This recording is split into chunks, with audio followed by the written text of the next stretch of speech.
ये कोई हथियारों की जंग नहीं है, ये कोई अकीदे की जंग नहीं है, ये एहतियात की जंग है। कोरोना का कोई अकीदा नहीं है, कोई मसलक नहीं है, कोई पॉलिटिकल पार्टी नहीं है, कुछ नहीं है। वो ना रंग देखता है, ना नस्ल देखता है, ना मजहब देखता है, ना अमीर देखता है, ना गरीब देखता है। वो सिर्फ इंसानी जान देखता है और उसे उसने ख़त्म करना होता है। और आप उसका मुकाबला, आप अशरफुल मखलूक़ात हैं, अपने अशरफुल मखलूक़ात होने का सबूत दीजिए और वो तमाम काम करें जो आपको करने चाहिए।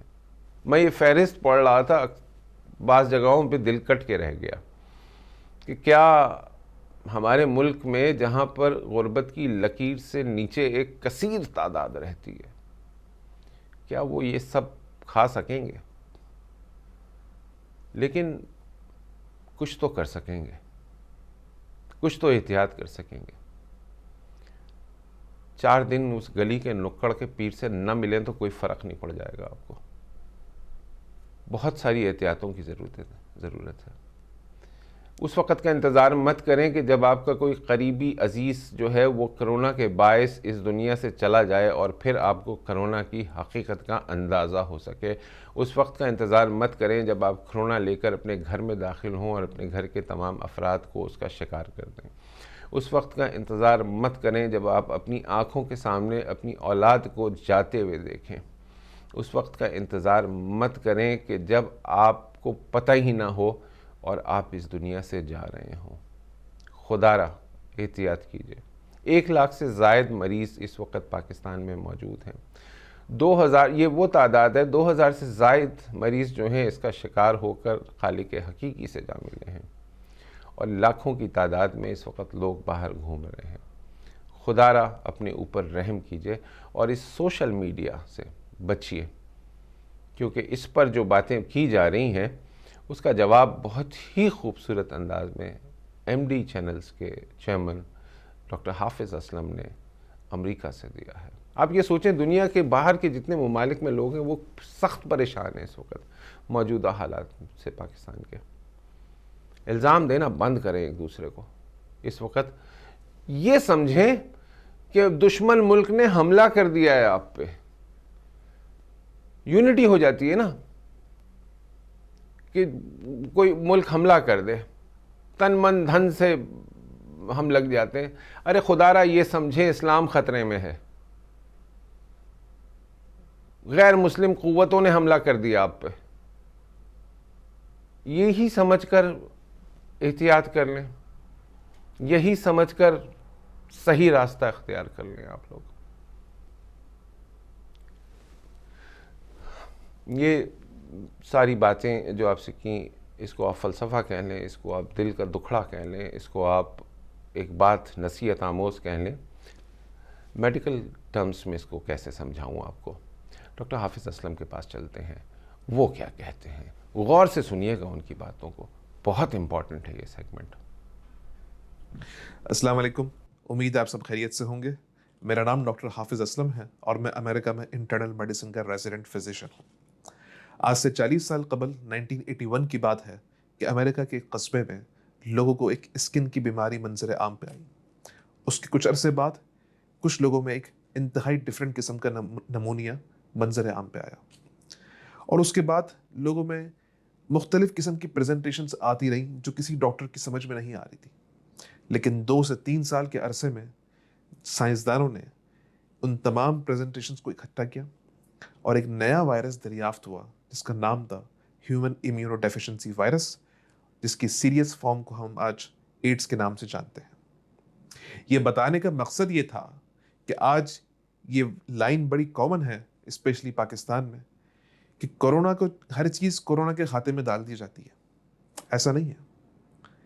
अगर किसी को अंडरलाइन कोई बीमारी मौजूद है, जैसे किसी को एज़मा है, किसी को हार्ट का मसला है, किसी को कोई और मसला है, अगर ये वायरस आपको इन्फेक्ट करेगा तो वो जो तमाम पुराने मसले हैं वो एग्जैसरबेट हो जाते हैं। बज़ाहिर तो ये लग रहा होता है कि यार ये तो मुझे वही हार्ट का मसला हुआ जो पहले भी हुआ था। नहीं, आपका जो पीछे कॉज है वो अब कोरोना वायरस है और जब तक कॉज ट्रीट नहीं होगा आप प्रेजेंटेशंस चाहे कुछ भी कर लें, वो ट्रीटमेंट नहीं हो पाएगी। दूसरी बात, जिस तरह एक दीन का मसला हो तो वो एक आलिम दीन से पूछा जाता है, जिस तरह एक फिजिक्स का मसला हो तो वो फिजिक्स के टीचर से पूछा जाएगा, जिस तरह आपके घर में नल का ख़राब हो जाए तो वो आके प्लम्बर ठीक करेगा, बिल्कुल उसी तरह होना यही चाहिए था कि मसला मेडिसिन का था तो उसे डॉक्टर ही से पूछा जाना चाहिए था। लेकिन अनफॉर्चुनेटली हमारे कुछ अपॉर्चुनिस्टिक यूट्यूबर्स ने सिर्फ पैसा कमाने के लिए कुछ ऐसी वीडियोस बनाई, ऐसी कॉन्स्पिरेसी थ्योरीज जनरेट की जिससे वो लोग तो पैसा कमा गए, लेकिन हमारा मुल्क इस वक्त एक इंतहाई मसले का शिकार हो चुका है।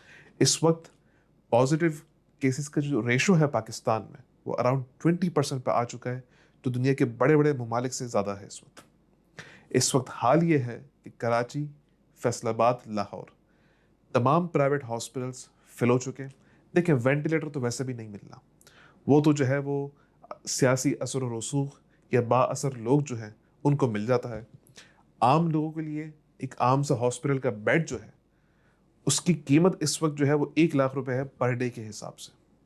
अब ये आपने डिसाइड करना है कि आपने क्या उन चीज़ों पे अमल करना है जो हम 3 महीने से कह रहे हैं, या 1 लाख रुपए पर डे के हिसाब से अफोर्ड करना है। वो दो चीज़ें क्या हैं जो हम 3 महीने से कह रहे हैं। आपने देखा होगा कि दुनिया भर में इस वक्त हज़ारों लाखों की तादाद में हेल्थ केयर वर्कर्स हॉस्पिटल में काम कर रहे हैं फ्रंट लाइन के तौर पे, और अल्लाह के करम से वो बचे हुए हैं। दुनियावी ज़राए देखें अगर आप, तो वो दो चीज़ें हैं, एक सर्जिकल मास्क पहनना और एक 6 फीट या 2 मीटर की सोशल डिस्टेंसिंग मेंटेन रखना। जैसे मैंने बात की उन यूट्यूबर्स की, एक कॉन्स्पिरेसी थ्योरी जनरेट की गई कि WHO हज़ारों डॉलर देता है अगर आप कोरोना से पॉजिटिव आए हॉस्पिटल को, और अगर खुदा न खास्ता इंतकाल हो जाए किसी का तो $1 मिलियन के हिसाब से हॉस्पिटल को प्रोवाइड किया जाता है। आइए इस पे कुछ रियलिटी, इसकी जो रियलिटी वो ज़रा देखते हैं। अमेरिका में एक बहुत बड़ी ऑर्गेनाइजेशन जिसके सैकड़ों की तादाद में हॉस्पिटल्स हैं, अभी कल ही मुझे बताया गया कि उसको तकरीबन पर डे $1 मिलियन का लॉस हो रहा है। उसकी वजह क्या? कि हॉस्पिटल जो जनरेट करता है पैसा वो सर्जरी से करता है, वो कार्डियक कैथेटराइजेशन से करता है, वो दूसरे प्रोसीजर से करता है, वो तो कुछ भी नहीं हो रहा है इस वक्त, तो हॉस्पिटल भी लॉस में। दूसरी बात, पंजाब में इस वक्त जो सैलरी मिली है वो कट लगा के मिली है, वो कम हुई है। तो कौन पैसा कमा रहा है भाई? कहां से आप ये लेके आ गए कि पैसा कमा रहे हैं? WHO तो खुद कंगाल हो चुका है, अमेरिका उसकी फंडिंग खत्म कर चुका। तो जरा सोचें कि आप क्या फैला रहे हैं। देखिए, इन कॉन्स्पिरेसी थ्योरीज से कोरोना वायरस का तो कुछ भी नहीं जा रहा, जाना अवाम का है और उस मुल्क का है। एक और बात हमसे पूछी गई कि मुझे लो ग्रेड फीवर हो रहा है, मुझे हाई ग्रेड फीवर हो रहा है, 1 घंटे के लिए फीवर हुआ है, तो क्या करें? देखिए, फी जमाना, अगर किसी को चाहे वो लो ग्रेड का फीवर हो, चाहे वो हाई ग्रेड का हो, चाहे वो 1 घंटे ही का फीवर क्यों ना हो, इस वक्त वो कोरोना वायरस है, अनटिल और अनलेस प्रूवन अदरवाइज। फीवर के साथ साथ अगर किसी को कोई शॉर्टनेस ऑफ ब्रेथ हो रही है, यानी सांस लेने में तकलीफ, किसी को चेस्ट पेन हो रहा है, सीने में तकलीफ, किसी को लॉस ऑफ टेस्ट या स्मेल है, यानी सूंघने और चखने की सलाहियत का खात्मा, या किसी को ऑल्टर्ड मेंटल स्टेटस हो रहा है, इसका मतलब ये कि आप किसी मरीज को देख रहे हैं कि यार उसका वो दिमागी तवाजुन कल तक सही था, आज खराब हो रहा है, तो ये सारी निशानियां कोरोना वायरस की हैं। अब ये अलामत किसी में जाहिर हो गई तो अब क्या करें? अब एक केस ले लेते हैं कि कोई अफोर्ड नहीं कर सकता टेस्ट। ये आजकल पाकिस्तान में इन कॉन्स्पिरेसी थ्योरीज की वजह से लोग हॉस्पिटल नहीं जाना चाहते, तो आप क्या करें? आप सिर्फ घर में अपने आप को आइसोलेट करें फॉर 14 डेज। बेहतर तो यही है कि टेस्टिंग करवाएं अगर अफोर्डेबिलिटी नहीं है, और अगर आप नहीं करवाना चाहते तो ये आपका पूरा पूरा राइट है, आप घर में 14 डेज के लिए अपने आप को आइसोलेट कर लें। अच्छा, घर में जब आप अपने आप को आइसोलेट करेंगे तो ये 5 काम आपने करने हैं। एक, कि अगर आपको कोई फीवर है या किसी और तरह का सिम्टम है तो आपने पैराडोल खानी है। दूसरा, अपने प्राइमरी केयर फिजिशियन से बराह रास्त डेली बेसिस पे कांटेक्ट में रहना है और उसे अपनी सिम्टम्स बताते रहना है। तीसरा, आपको फ्रीक्वेंट हैंड वॉशिंग करनी है। चौथा, जब आप अपने किसी फैमिली मेम्बर से कांटेक्ट में आएंगे तो खुद भी मास्क पहनना है और फैमिली मेम्बर को भी मास्क पहनना ज़रूरी है। पांचवी चीज़, अपने आप को डेली बेसिस पे इन 3 चीज़ों के लिए इवेल्युएट ज़रूर करना है। वो 3 बुनियादी चीज़ें क्या है? अगर क्या आपको शॉर्टनेस ऑफ ब्रेथ हो रही है, यानी सांस लेने में तकलीफ, क्या आपको चेस्ट पेन हो रहा है, या क्या आपको ऑल्टर्ड मेंटल स्टेटस हो रहा है, यानी दिमागी तवाज़ुन में कोई मसला। अगर इन 3 चीज़ों में से कोई एक चीज़ भी पॉजिटिव आ रही है तो बगैर किसी तावील के आप फौरन इमरजेंसी भागे और वहाँ जाके अपना चेकअप करवाएं। अगर ये तीनों चीज़ें नहीं आ रही तो आप 10 दिन तक घर में रहें और उसके बाद रीवैल्यूएट करें अपने आप को कि आपको अगर 3 दिन तक कोई भी सिम्टम नहीं हुआ तो आप घर से बाहर जा सकते हैं मास्क पहन के और सोशल डिस्टेंसिंग करके। एक बात आजकल टेस्टिंग की जा रही है कि टेस्ट हर किसी का पॉजिटिव आ रहा है, या जिसको अलामात हैं उसका भी नेगेटिव आ रहा है, या वो लोग जो कोरोना वायरस से सेहतियाब हो चुके हैं उनका फिर से पॉजिटिव आ रहा है। तो देखें, ये बीमारी अभी इवॉल्व हो रही है, इसकी टेस्टिंग किट्स भी नई हैं, उनमें बहुत सारे मसले मसाइल मौजूद हैं। अगर किसी को ये अलामात कोरोना वायरस की आ चुकी हैं जैसे हमने अभी स्टार्टिंग में बताया, और अगर टेस्ट नेगेटिव भी आया है, इररिस्पेक्टिव आपने घर में 14 डेज के लिए अपने आप को आइसोलेट करना है। दूसरी बात कि भाई टेस्ट पॉजिटिव आ गया, हमें तो कोरोना वायरस हो गया था लेकिन फिर भी टेस्ट पॉजिटिव आ रहा है, तो देखिए सिंपल सा आंसर इसका ये है कि हमारे पास जो पीसीआर टेस्टिंग किट्स मौजूद हैं वो एक वायरस का होल होता है और एक वायरस फ्रेगमेंट्स की चीज़ों में, फ्रेगमेंट्स की फॉर्म में मौजूद होता है। देखिए दो चीज़ें होती हैं बॉडी में, या तो बॉडी वायरस को मार देती है या वायरस बॉडी को मारता है। अगर बॉडी वायरस को मारेगी तो वायरस के टुकड़े टुकड़े कर देती है।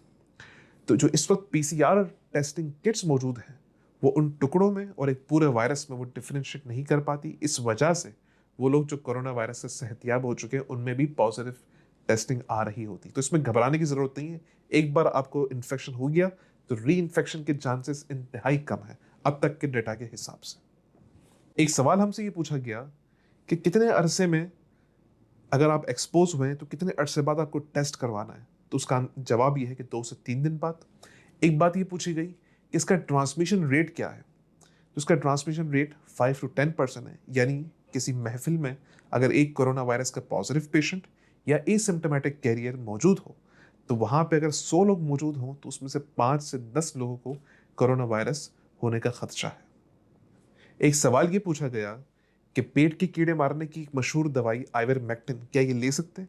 देखिए लेबोरेटरी के अंदर जो टेस्ट किया गया तो ये दवाई इफेक्टिव थी, लेकिन कोई भी ऐसा डाटा मौजूद नहीं है कि आउट पेशेंट सेटिंग में ये दवाई हम किसी को प्रेस्क्राइब कर सकते हैं। ये अंडर द ट्रायल मेडिकेशन है, इसका मतलब ये कि इसे सिर्फ और सिर्फ हॉस्पिटल के अंदर दे सकते हैं। आखिर में सिर्फ यही कहना चाहूँगा कि अपने डॉक्टर्स पे ट्रस्ट करें। कोई पैसा नहीं बना रहा, कोई पैसा कमा नहीं रहा इस पे। जो फ्रंट लाइन वर्कर हैं वो खुद परेशान हैं अपने लिए और अपनी फैमिली के लिए। आखिर में आप सबसे गुजारिश करूँगा कि इन कॉन्स्पिरेसी थ्योरीज से कोरोना वायरस का कुछ भी नहीं जाना हमारा है। कोरोना वायरस पूरी अपनी आबोताब से पाकिस्तान पे हमलावर हो चुका है। अगर हमने अपनी एहतियात ना की तो उसके हालात बड़े संगीन हो सकते हैं, अपने लिए नहीं, अपने बुजुर्गों के लिए, अपने माँ बाप के लिए और बाकी जो हमारी ओल्ड पॉपुलेशन है उसके लिए सोचें और अपना ख्याल रखें। और आपसे हाथ जोड़ के गुजारिश है कि किसी भी तरह की कोई अलामत मौजूद है तो प्लीज़ प्लीज़ घर में रहें, बाहर निकल के ना खुद अपने आप को मज़ीद बीमार करें ना दूसरों को इन्फेक्ट करें। इसके अलावा आपका कोई और सवाल हो, कोई और कमेंट हो, आप बिल्कुल कर सकते हैं एमडी चैनल पे, इनबॉक्स के थ्रू या कमेंट्स पे। अपना ख्याल रखें। Thank you so much. Take care. जनाब, अपने लिए नहीं, अपने अजीज़ व अकारिब के लिए, अपने उनके लिए जिनसे आप प्यार करते हैं, इस वायरस से निजात हासिल करें और अपना ख्याल रखें। डॉक्टर हाफिज़ असलम ने बहुत ही बेहतरीन अंदाज में आप तक ये सब कुछ पहुँचाया। आप इसको किस हद तक अप्लाई करेंगे अपनी ज़िंदगी में, किस हद तक अपने मुल्क में बैठे हुए अपने हम वतनों को पैगाम आगे बढ़ाएंगे, ये आप पर मुनस्सर है। आप हमारे इस प्रोग्राम को ज़्यादा से ज़्यादा शेयर कर सकते हैं, इस मैसेज को भेज सकते हैं, इसको पूरे पाकिस्तान में भेज सकते हैं। आप उन्हें टेलीफोन कॉल करके कह सकते हैं कि अगर आपको मदाफ़ती निज़ाम को, जिसको अंग्रेज़ी में इम्यून सिस्टम कहा जाता है, उसको मजबूत करना है तो आपको कौन से क्या क्या खुराक और क्या तरीक़ेकार आपको करने होंगे। और अगर आपको मेडिकल एडवाइस चाहिए है, जिस तरीके से डॉक्टर साहब ने फरमाया, तो वो भी आप दिखा सकते हैं उनको। उन तक पैगाम इस वक्त सबसे ज़्यादा, यकीन माने जितने समंदर पार पाकिस्तानी बैठे हुए हैं हम, इस वक्त पैसे भेजना जो है ना, उससे ज़्यादा इम्पॉर्टेंट ये है कि आप उन्हें बार बार टेलीफोन कर कर ये बताइए कि खुदारा अपना ख्याल रखिए, खुदारा अपना ख्याल रखिए। और अगर आप ऐसा करना चाहते हैं तो कैसे करेंगे और क्यों करेंगे और कितना ज़्यादा करेंगे, आज हम इसी पे बात करेंगे। ब्रेक के बाद आपसे मुलाकात करेंगे, आपकी टेलीफोन कॉल्स लेंगे और सुनना चाहेंगे कि आप इस तमाम सूरत हाल को कैसे देख रहे हैं और अपने अज़ीज़ व अक़ारिब को, अपने हमवतनों को आप क्या पैगाम देना चाहते हैं। खुदारा सिर्फ़ एक बात का ख्याल रखिएगा, इज्तिमाई मसला है, सियासी ना बनाइएगा, किसी पे इल्ज़ाम न धरिएगा। इंसानियत की आवाज़ है ये इंसानियत की आवाज़ है। किसी और बात को पे वक्त न ज़ाया कीजिएगा, किसी को इल्ज़ाम ना दीजिएगा। ये बताइएगा कि आप क्या पैगाम दे रहे हैं अपने हमवतनों को, कि इस वक्त इस पेंडेमिक सूरत हाल में उनको क्या करना चाहिए और किस तरीके से उस पर अमल करना चाहिए। और ये बताइएगा कि इस वक्त जो है वो पैसे भेजना ज़रूरी नहीं है कि आप जिएंगे तो हम भेजेंगे ना, जब आप न जी पाएंगे। और 1 लाख रुपए पर डे कौन अफोर्ड कर सकता है, कितने लोग अफोर्ड कर सकते हैं। जहाँ पे 8,000 का टेस्ट जो है इस वक्त 20,000 का कर दिया गया, वहाँ पर ये सब क्या सूरत हाल होगी, इस पे बात करेंगे एक मुख्तसर से ब्रेक के बाद।